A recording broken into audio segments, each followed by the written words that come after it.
नमस्कार, मैं शिवेंद्र लाइव लगातार देख रहे हैं आप। खबर कुछ ऐसी है जिससे ये लगता है कि अंडरवर्ल्ड डॉन अबू सलेम पर पुर्तगाल के साथ भारत का प्रत्यर्पण समझौता भारत सरकार के गले की फांस बन गया है।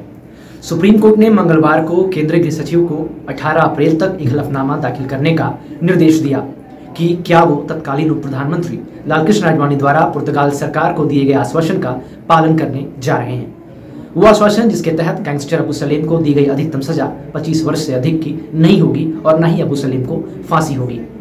जस्टिस संजय किशन कौल और जस्टिस एम सुंदरेश की पीठ ने सॉलिसिटर जनरल तुषार मेहता द्वारा ये बताए जाने के बाद कि संचार में कमी थी, केंद्र सरकार को आखिरी मौका दिया जाए। शीर्ष अदालत ने हलफनामा दाखिल करने में देरी पर नाराजगी जताई और कहा कि ये उचित नहीं है। अगर आपके गृह सचिव इतने व्यस्त हैं तो हम उन्हें यहाँ बुला सकते हैं। शीर्ष अदालत ने पहले केंद्र से इस मुद्दे पर अपना रुख स्पष्ट करने को कहा था।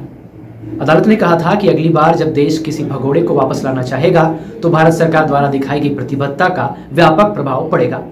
अदालत ने कहा था कि वह केंद्रीय जांच ब्यूरो यानी सीबीआई द्वारा दायर हलफनामे से संतुष्ट नहीं है, जिसमें कहा गया था कि 93 सीजल ब्लास्ट के दोषी सलेम के प्रत्यर्पण के दौरान भारत द्वारा पुर्तगाल को अधिकतम सजा पर दिया गया आश्वासन भारतीय अदालतों पर बाध्यकारी नहीं है। वहीं सुप्रीम कोर्ट ने 2 फरवरी को सलेम द्वारा दायर एक याचिका पर केंद्र से जवाब मांगा था, जो 1993 के मुंबई सीरियल ब्लास्ट मामले में अपनी भूमिका के लिए आजीवन कारावास की सजा काट रहा है। इसमें कहा गया था कि भारत और पुर्तगाल के बीच प्रत्यर्पण संधि की शर्तों के अनुसार उसकी सजा को 25 साल से अधिक नहीं बढ़ाया जा सकता है। अदालत ने सलेम की याचिका पर जवाब देने के लिए केंद्र को 4 सप्ताह का समय दिया था। केंद्र ने सुप्रीम कोर्ट से कहा कि gangster Abu Salem Mumbai serial blast धमाकों का एक दोषी है और वो अदालत और सरकार के समक्ष अपनी शर्तें तय नहीं कर सकता। इससे पहले दिन के दौरान अबू सलेम का प्रतिनिधित्व करने वाले वकील ऋषि मल्होत्रा ने प्रस्तुत किया था कि गृह सचिव के पास इस मामले में सरकार की ओर से हलफनामा दायर करने का समय तक नहीं है। बता दें कि पुर्तगाल की राजधानी लिस्बन में पुलिस ने अबू सलेम को उसकी कथित प्रेमिका मोनिका बेदी के साथ 2002 में फर्जी दस्तावेजों पर सफर करने के आरोप में गिरफ्तार किया था। उस समय भारत और पुर्तगाल के बीच कोई प्रत्यर्पण समझौता नहीं था, इसलिए सलेम को तुरंत भारत नहीं लाया जा सका। पुर्तगाल ने सलेम को भारत भेजने के लिए एक शर्त रख दी कि उसे मृत्युदंड या 25 साल से अधिक की सजा नहीं दी जाएगी।